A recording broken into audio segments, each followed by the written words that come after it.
Hello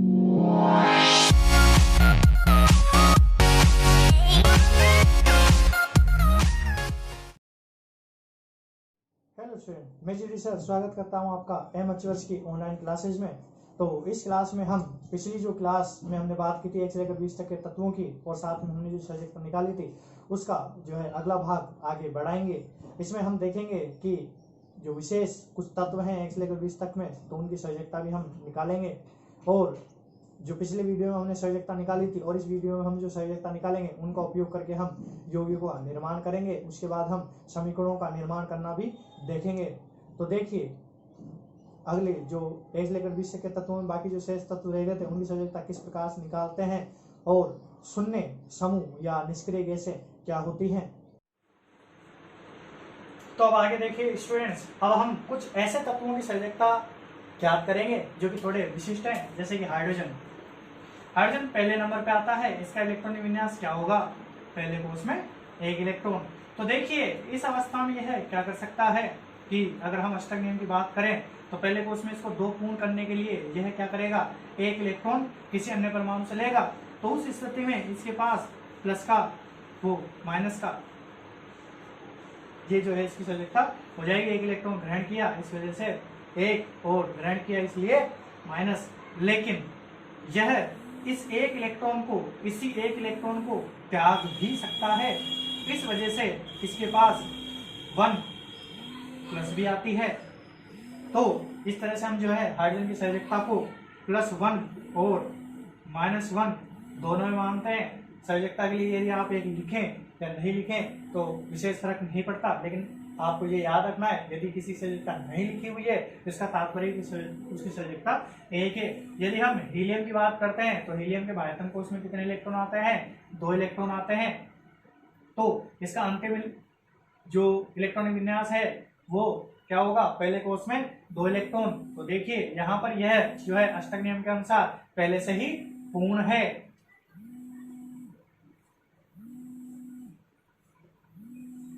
तो अब इसे किसी भी तरह के इलेक्ट्रॉन को ज्ञात करने की या किसी भी इलेक्ट्रॉन को ग्रहण करने की व त्यागने की कोई आवश्यकता नहीं है। अतः ये जो है किसी ना ही तो इलेक्ट्रॉन को त्यागेगा ना ही ग्रहण करेगा, अतः इसकी सहायकता क्या हो जाएगी? 0। इस तरह के परमाणुओं को हम जो है निष्क्रिय तत्व या निष्क्रिय गैसें कहते हैं। यह आवर्त सारणी में 18 वर्ग में अलग से रखे जाते हैं। इसी तरह के अन्य तत्व कौन से हो जाएंगे? नियोन जो कि 10वें नंबर पे आएगा, और उसके बाद आर्गन जो कि 18वें नंबर पर आएगा। ये तीनों ही ऐसे तत्व होंगे जिनकी सहायकताएं 0 आएगी। यदि आप निकालना चाहें निकाल कर देख सकते हैं। इसके बाद सहायकता जो है आपको आ गई है निकालना। तो इसके बाद हमारा जो अगला टॉपिक है या अगला जो अध्याय में आगे बढ़ने की कड़ी जो है उसमें देखिए, अब हम सहायकता निकाल ली है हमने, तो अब हम सहायकता का इस्तेमाल करके तत्वों का निर्माण करना देखेंगे। तो देखिए, जैसे अभी हमने सोडियम की सहायकता निकाली थी, इसकी सहायकता 1 प्लस होती है, और क्लोरीन की सहायकता जो है वो 1 माइनस होती है। यदि आपको इससे तत्व निर्मित करना है तो आपको क्या करना पड़ेगा? इसकी केवल सहायकता, आवेश नहीं, आवेश तत्व बनाने में काम नहीं आ रहा है, लिखते नहीं है हम इसको, काम आ रहे हैं लेकिन लिखते नहीं है। तो जो इसकी सहायकता होगी वो इसके पैरों में भेजनी है, इधर की तरफ, दाईं तरफ, और इसकी जो सहायकता है उसको इसके पैरों में लिखना है। लेकिन सहायकता लिखते समय आपको ये ध्यान रखना है, यदि एक हो तो आपको उसको नहीं लिखना है। ये दोनों तरफ समान संख्याएं आ जाती हैं, जैसे यहाँ और यहाँ अगर समान संख्या आ जाती है तो हम उसे नहीं लिखेंगे, दोनों को ही नहीं लिखेंगे। तो देखिए यहाँ पर 1 भी है और समान भी आ रहा है, इस वजह से हम नहीं लिखेंगे, हम डायरेक्ट इसको इस तरह से लिख देंगे। तो ये हमारे जो है नमक का अणुसूत्र बन गया है NaCl, जिसका वैज्ञानिक नाम क्या, रासायनिक नाम या वैज्ञानिक नाम क्या हो जाएगा? Sodium chloride. जब हम तत्वों के नाम की बात करते हैं तो इसमें प्लस वाले का नाम चेंज नहीं होता है, लेकिन माइनस वाले का नाम जो है चेंज हो जाता है। तो आपको जो है नोट्स दे दिए जाएंगे, या नोट्स हम जो है लिंक में दे देंगे, तो उससे जो है आप ये एक पेज डाउनलोड कर सकते हैं, जिसमें आपको अनेक आयनों के नाम और उनकी संयोजकताएं जो है निकली हुई मिलेगी। इसके अलावा बहुपरमाणुवीय आयनों की संयोजकता भी उसमें मिल जाएगी। तो आगे देखिए, जैसे हम सोडियम के साथ सल्फर को जोड़ना चाहते हैं, तो इसकी संयोजकता इसके पास जाएगी और इसकी संयोजकता इसके पास जाएगी। तो देखिए हम क्या लिखेंगे, N2S। इसी तरह से अगर हम सेम एग्जांपल है, अगर हम ऑक्सीजन को यहाँ जोड़ देते हैं तो इसमें भी वैसा ही होगा, 2 यहाँ आएगा और 1 इधर चला जाएगा, लेकिन एक को हम लिखते नहीं है, तो यहाँ हो जाएगा Na2O, ये Na2S। तो देखिए इसका नाम हो जाएगा सोडियम सल्फाइड और इसका नाम हो जाएगा सोडियम ऑक्साइड। इसी तरह से अगर हम अन्य तत्व की बात करें, जैसे बोरोन जो होता है उसकी संयोजकता 3 होती है, तो अगर हम इसको क्लोरीन के साथ जोड़ते हैं तो इसका जो 3 है वो इधर चला जाएगा और ये जो है इधर आ जाएगा। तो देखिए यहाँ हम 1 नहीं लिखेंगे बल्कि 3 जो है इसके पैरों में आएगा, तो हम यहाँ पर BCl3 लिखेंगे, अर्थात बोरोन क्लोराइड। वैसे ही हम अगर एल्युमिनियम की बात करें तो एल्युमिनियम की संयोजकता भी 3 होती है और क्लोरीन की संयोजकता 1 होती है। इसको इधर भेजेंगे और इसको इधर भेजेंगे, तो यहाँ पर आ जाएगा AlCl3। तो ये क्या हो जाएगा, ये जो है हमारे एल्युमिनियम क्लोराइड हो जाएगा। तो इस तरह से हम क्या कर सकते हैं, तत्वों का निर्माण कर सकते हैं। तो देखिए ये 1 से लेकर 20 तक के तत्व हैं और जिनसे हमने संयोजकता निकाली और उनसे तत्व निर्माण किए हैं। अब बस इसके अगला जो स्टेप है वो समीकरण बनाना है। तो देखिए हम समीकरण बनाना देख लेते हैं, लेकिन इसके अतिरिक्त आपको ये ध्यान में रखना है कि ये केवल 1 से लेकर 20 तक के तत्वों के द्वारा हमने आयन बनाए हैं। तो आयन केवल ये ही नहीं होते हैं, इसके अतिरिक्त भी आयन होते हैं। ये 1 परमाणु वाले आयन हैं। इसके अतिरिक्त अन्य जो आयन होते हैं वो बहुपरमाणुवीय प्रकार के होते हैं। जैसे कि हम जो है नाइट्रेट की बात करें, इसके अलावा SO4 सल्फेट की बात करें, तो ये जो है बहुपरमाणुवीय आयन होते हैं। तो लिंक में आप जो है देखेंगे तो इन आयनों वाला पेज या नोट्स आपको जो है मिल जाएंगे, तो वहां से आप जो है याद कर सकते हैं। बहुपरमाणुवीय आयनों को हमको याद ही करना होता है, इसकी कोई ट्रिक वगैरह नहीं है। तो आगे हम देखते हैं कि तत्व हमने बना लिए हैं, तो हम समीकरण किस प्रकार से बनाते हैं। देखिए तत्व बनाते समय हमें यह ध्यान रखना है कि कभी भी प्लस प्लस वाले को और माइनस माइनस वाले, अर्थात जिनके आवेश समान हो उनको नहीं जोड़ना है, और साथ ही जैसे प्लस प्लस और माइनस माइनस दोनों को ही हमको नहीं जोड़ना है, हमेशा ही हमको एक माइनस और एक प्लस का लेना है। साथ ही हमको ये भी ध्यान रखना है कि प्लस आवेश वाला जो परमाणु है या आयन है वो पहले आता है और माइनस वाला बाद में आता है। जैसे हम समीकरण की बात करें, पिछले वीडियो में हमने जो है जल निर्माण की अभिक्रिया देखी थी, तो हमें उस अभिक्रिया को इस तरीके से बनाना सीखते हैं। तो हम कहते हैं कि हाइड्रोजन गैस व ऑक्सीजन गैस दोनों मिलकर क्या बनाती है, जल बनाती है। तो देखिए हाइड्रोजन जो है, वैसे हाइड्रोजन हम इसे कहते हैं, लेकिन आप याद रखने के लिए जो है इसे देख सकते हैं कि जब गैस की बात होती है तो हम इसके 2 लगा देंगे, लेकिन ये द्विपरमाणुवीय के लिए होता है। वास्तविकता में ये कुछ इस प्रकार से है कि हाइड्रोजन भी अपने संयोजकता को पूरी करे बगैर प्रकृति में नहीं रह सकता है। तो इसने क्या किया है कि जो एक हाइड्रोजन है उसके पास 1 इलेक्ट्रॉन होगा और दूसरा हाइड्रोजन है उसके पास ही 1 इलेक्ट्रॉन होगा। इन्होंने अपने इलेक्ट्रॉनों का साझा किया है, अर्थात अपने इलेक्ट्रॉनों को जो है मध्य में भेजकर एक बंध बनाया जिसको हम सहसंयोजक बंध कहते हैं। तो इस तरीके से इसने जो है H2 का निर्माण किया है। और अगला जो हमारा तत्व है ऑक्सीजन, उसने भी इस तरह से किया है। तो हम यहाँ पर समीकरणों के नियम के अनुसार जो है G लिख रहे हैं। अब हम देखते हैं कि इनसे जल किस प्रकार से बनता है। तो अब हम आ जाते हैं संयोजकता का प्रयोग करने पे या फिर जब हमने तत्व बनाए थे तो उसमें हमने क्या किया था कि हाइड्रोजन हम क्या करेंगे, ये जो हाइड्रोजन है इसको पहले अभी ये अणु या यौगिक वाली अवस्था में है तो हम इसे आयनिक अवस्था में लेके आएंगे। आयनिक अवस्था में लाते समय इस दो को हमको नजरअंदाज कर देना है। हम डायरेक्ट इसकी जो है आयनिक अवस्था लिखेंगे जो कि होती है +1 और ऑक्सीजन की आयनिक अवस्था होती है -2। तो क्या हो जाएगा, ये एक इधर जाएगा और ये इधर आएगा तो क्या हो जाएगा H2O। इस तरह से जो है जल का निर्माण हो जाता है। ध्यान रखिए, एक बार और मैं आपको बता देता हूं कि जो दो है आपको इसको नजरअंदाज करना है। आपको डायरेक्ट इसकी आयनिक अवस्था लिखनी है और इसकी आयनिक अवस्था लिखनी है, दोनों को क्रॉस करवाना है और जल का निर्माण कर देना है। फिर हमने सीखा था कि रासायनिक समीकरणों को हमको संतुलित भी करना होता है, तो हम अन्य वीडियो में देखेंगे कि इन्हें संतुलित कैसे करना है। बस हम अभी जो समीकरण बनाना सीख रहे हैं तो कुछ और समीकरण देखते हैं कि जैसे हमने सोडियम की बात की,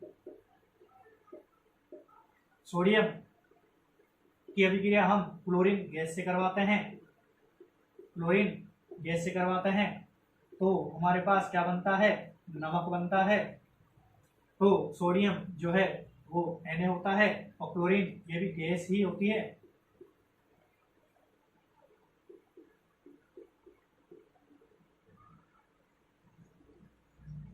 तो Cl2 इसके भी आएगा, इसने भी अपने ही परमाणु से जो है इलेक्ट्रॉनों का सांझा करके सहसंयोजक बंध बनाया है। अब हमें यहाँ पर उत्पाद बनाना है तो इसके लिए हम इसकी भी आयनिक अवस्था लिखेंगे तो क्या हो जाएगी Na+ और इसकी आयनिक अवस्था होती है Cl1- उसकी 1+, तो एक इधर जाएगा और एक इधर जाएगा। ये हम पहले बना चुके हैं तो यहाँ पर क्या जाएगा NaCl। और ध्यान रखिए, समीकरण जब हम बनाते हैं तो ये वाली जो प्रक्रिया है वो आपको रफ में करनी है, लेकिन जब हम समीकरण लिखेंगे तो केवल इतना लिखना है, इसके अलावा और कुछ भी नहीं लिखना है। अगर आप जो है इसकी अवस्थाओं को लिखना चाहता है, सोडियम जो है ठोस होता है, क्लोरीन गैस होती है और नमक भी सॉलिड होता है, तो यहाँ पर लिख सकते हैं। इस तरह से ये अभिक्रियाएं हो जाती हैं। इसके अतिरिक्त अगर आप और देखना चाहते हैं तो देखिए, मैग्नीशियम जो है अगर ऑक्सीजन से अभिक्रिया करता है तो क्या बनाएगा, तो देखिए मैग्नीशियम की अगर आयनिक अवस्था जो है आपके पास क्या है, इसकी आयनिक अवस्था होती है Mg+2 और इसकी आयनिक अवस्था होती है O2-। इसको क्रॉस करवाइए, दोनों संयोजकताएं समान है, नहीं लिखेंगे कुछ भी, सीधा ही लिख दीजिए MgO। इस तरह से इसका Mg मैग्नीशियम ऑक्साइड जो है इसका नाम हो जाएगा, इसका नाम हो जाएगा सोडियम क्लोराइड और इसका हाइड्रोजन ऑक्साइड। इस तरीके से हम जो है रासायनिक समीकरण बना सकते हैं। तो ये ऐसे समीकरण हैं जिनमें क्या हुआ है, हमने दो यौगिकों या दो अणुओं को जोड़ा है और एकल उत्पाद बनाया है। यदि आपके सामने कभी ऐसा हो जाए कि यहाँ पर एक अणु और इधर ऐसा अणु हो या यौगिक हो जिसमें दो परमाणु हो, तब आप क्या करेंगे, तो उस प्रकार की भी अभिक्रियाएं या समीकरण देख लीजिए। ऐसी अभिक्रियाओं में हमको क्या करना है, इस प्रकार की अभिक्रियाओं को हम विस्थापन वाली अभिक्रियाएं कहते हैं। देखिए, जैसे अगर मान लो कि यहाँ पर सोडियम आ जाए और इधर जल आ जाए, अर्थात हमने जो सोडियम धातु ली, अगर उसको जो है आप अगर जल में डाल देते हैं तो क्या होगा, तो देखिए इसको हमको क्या करना है, आयनिक अवस्था में लेके आना है। तो इसकी आयनिक अवस्था होती है +1, ठीक है। इसके बाद अगर हम इसकी बात करें तो यहाँ पर दो तत्व हैं, आपको इनको दोनों को ही आयनिक अवस्था में लेके आना है। तो इसकी हो जाएगी +1 और यहाँ पर देखिए ये हो जाएगी O2-। तो देखिए आपको क्या करना है कि ये जो प्लस है उसको इस इधर वाले माइनस से जोड़ना है। अर्थात कहने का तात्पर्य ये है कि अगर इधर प्लस वाला अगर कोई परमाणु है तो उसको इस यौगिक में या अणु में उपस्थित माइनस वाले से जोड़ना है, क्योंकि हमने बात की थी कि जब तत्व बनते हैं तो उसमें एक प्लस का और एक माइनस का होना चाहिए। तो हम क्या करते हैं, इसको इससे जोड़ देते हैं और यहाँ पर हाइड्रोजन जो है अकेला रह जाता है। तो आपको क्या करना है, हमको पता है कि आयन जो है नहीं रह सकता है प्रकृति में, तो हमको क्या करना पड़ेगा, हम इसी तत्व को जो है जोड़कर H2 बना देंगे। तो इससे हम क्या बना देंगे, H2 बना देंगे। और इधर क्या बनेगा, अगर हम यहाँ पर बात करें तो इसका जो 2 है वो सोडियम पास आ जाएगा और सोडियम का जो एक है वो इसके पास चला जाएगा, तो यहाँ पर क्या बनेगा Na2O। इस तरीके से हमारे पास Na2 अर्थात सोडियम ऑक्साइड बन जाएगा। लेकिन अभी तो हाइड्रोजन भी बाकी है, तो हम प्लस में यहाँ पर हाइड्रोजन भी लिखेंगे, जगह नहीं है इस वजह से मैंने नीचे लिखा है, आपको इसके बगल में जो है लिखना है। लेकिन ये प्रक्रिया आपको रफ में करनी है, यहाँ पर केवल और केवल आप जो है जो अभिक्रिया में तत्व काम में आ रहे हैं वो और उत्पाद ही लिखेंगे, और बाकी की जो आप ये प्रक्रिया करते हैं तो आपको रफ में करके देख लेनी है। यदि आप अनेक अभिक्रियाओं को इस तरह से करवा के देखेंगे तो आपको जो है बहुत सारी अभिक्रियाएं जो है आ जाएंगी, और एक टाइम ऐसा आएगा कि आप जो है मुंह जबान याद रखने लग जाएंगे कि कहाँ पर क्या करना है, तब आपको जो है डायरेक्ट जो है ये अभिक्रिया करवानी आ जाएगी। तो उसके लिए फिर आपको रफ कार्य करने की आवश्यकता नहीं होगी। तो देखिए पोटेशियम की अभिक्रिया हम करवा देते हैं किससे, मैग्नीशियम क्लोराइड से। तो देखिए यहाँ पर इसकी संयोजकता होती है, या हम इसके आयन की अवस्था की बात करें तो ये +1 होता है, और यहाँ पर बात करें ये Mg+2, और ये क्या हो जाएगा क्लोरीन माइनस। तो देखिए हम इस प्लस को इस माइनस से जोड़ देंगे और मैग्नीशियम अकेला रह जाता है। अभी हमने पिछले उदाहरण में हमने बात की थी कि हाइड्रोजन को हमने डबल कर दिया था, क्योंकि ये एक गैस होती है, या आपको पता है कि कौन कौन सी गैसें होती हैं, जो गैसें होती हैं उनको हम डबल करते हैं। जबकि मैग्नीशियम एक प्रकार की धातु है, तो धातु जो है अपने परमाणु के साथ जो है रहता है, लेकिन हम जो है इसके 2 नहीं लगाते हैं, क्योंकि गैस अवस्था में नहीं बल्कि सॉलिड या ठोस अवस्था में रहता है। इस वजह से हम केवल इसको बिना संयोजकता के अकेला ही लिख देते हैं। तो हम यहाँ पर क्या लिखेंगे KCl अर्थात पोटेशियम क्लोराइड, और Mg को ऐसे ही लिख देंगे।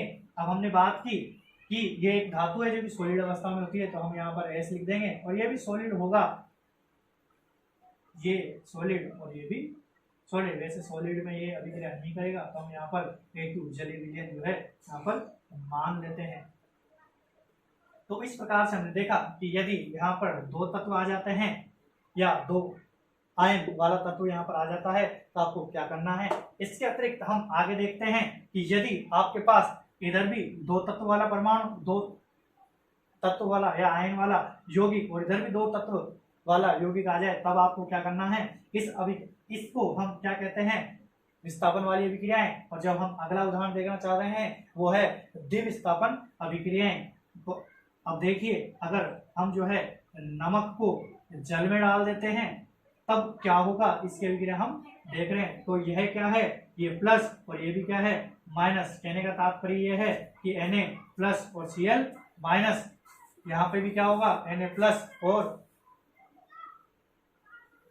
O2-। तो देखिए हमको क्या करना है कि ये जो प्लस वाला है इसको इस वाले के माइनस से, और ये जो प्लस है इसको इसके माइनस से जोड़ देना है। तो इस तरीके से जो है हमारे पास 2 नए तत्व बन जाएंगे। तो देखिए अगर हम इसको इससे जोड़ते हैं तो यहाँ पर क्या हो जाएगा, यहाँ पर जो 2 संयोजकता है वो सोडियम पास आ जाएगी। तो अगर आप इसको अलग से बना के देख सकते हैं तो हमारे पास बनेगा क्या Na2O। अगर इसकी बात करें तो हमारे पास क्या बनेगा HCl। तो ये जो है हम यहाँ पर इस तरीके से लिख देंगे। अगर हम संयोजकता के हिसाब से चलते हैं तो हमारे पास HCl प्राप्त होता है, लेकिन जल जो है एक अन्य प्रकार से भी अभिक्रिया करता है, तो वो भी देख लीजिए साथ के साथ। इस तरीके से हमारे पास ये प्राप्त हुए हैं। आगे देखिए जो जल होता है वो H+ और O- 2 में टूटने के अतिरिक्त ये इस तरह से टूटता है H+ और OH-। हम इसको हाइड्रो ऑक्साइड आयन कहते हैं। अगर ये इस तरीके से अभिक्रिया करता है तो हमारे पास क्या बनेगा वो देखिए, ये जो है प्लस वाला इस माइनस से जुड़ेगा और ये जो माइनस है वो इससे जुड़ेगा। तो इस अवस्था में देखिए हमारे पास क्या बनेगा, यहाँ पर हमारे पास देखिए इसकी संयोजकता भी 1 है और इसकी संयोजकता भी 1 होगी। तो यहाँ पर कुछ भी नहीं लिखा जाएगा, डायरेक्ट क्या बनेगा हमारे पास NaOH, और दूसरा क्या बनेगा HCl। तो देखिए अगर हम ये अभिक्रिया इस तरह से होती तो यहाँ पर हमारे पास NaOH व HCl बन जाता। तो सामान्यतः हम जब अभिक्रियाएं लिखते हैं तो हम अभिक्रिया ये वाली लिखते हैं, ये वाली नहीं लिखते हैं, क्योंकि ये अभिक्रिया तुरंत और आसान या अधिक ट्रांसफर टाइम पर होने वाली अभिक्रिया है। इसके अतिरिक्त एक और एग्जांपल देखिए, अगर हम MgCl2 की अभिक्रिया एल्युमिनियम ऑक्साइड से करवाते हैं तो क्या बनेगा, वो देखिए। यहाँ पर Mg+2 बनेगा, Cl-1 बनेगा, Al3 बनेगा और O2 माइनस बनेगा। तो देखिए ये इससे जुड़ेगा और ये इससे जुड़ेगा। तो यहाँ पर अगर हम तत्व बनाएंगे, आप ग्राफ में बना के देख सकते हैं, यहाँ पर बन जाएगा MgO प्लस एल्युमिनियम क्लोराइड। देखिए अभी तक हमने इन समीकरणों को संतुलित नहीं किया है, तो अगली वीडियो में हम देखेंगे कि रासायनिक समीकरणों को संतुलित कैसे करते हैं। यहाँ पर हम केवल देख रहे हैं कि रासायनिक समीकरणों को किस तरह से जो है बनाया जाता है। तो ये थी आज की हमारी वीडियो, जिसमें आपने देखा कि 1 से लेकर 20 तक के तत्वों को हमको किस प्रकार से याद करना है और हम किस प्रकार से संयोजकता निकालते हैं। साथ ही साथ हमने ये भी देखा कि तत्व किस तरह से बनाते हैं और अंत में हमने देखा कि समीकरण हम जो है किस तरह से बनाते हैं। आप 1 से लेकर 20 तक के तत्वों की संयोजकता निकालिए और अलग अलग प्रकार के समीकरण बनाकर देखिए। भले ही वो गलत बनते हैं लेकिन बनाकर देखिए। जिस तरह से आपकी प्रैक्टिस होती रहेगी, धीरे धीरे आपका जैसे जैसे हाथ साफ होता जाएगा, आप तुरंत या शीघ्रता से जो है ये समीकरण बना सकते हैं, फिर आपको रफ की आवश्यकता नहीं पड़ेगी। तो इन समीकरणों का उपयोग हम चैप्टर के अगले भाग अर्थात रासायनिक अभिक्रियाओं के प्रकारों के उदाहरण बनाने में करेंगे। साथ ही हम आगे जो है अभिक्रियाओं के प्रकारों को भी देखेंगे। तो इस वीडियो को देखने के लिए आपका धन्यवाद। यदि आपको वीडियो पसंद आई है तो इसे लाइक कीजिए और चैनल को सब्सक्राइब कीजिए और अपने दोस्तों के साथ इस वीडियो को शेयर कीजिए ताकि वो भी रसायन विज्ञान की इन चीजों को देख सकें। धन्यवाद।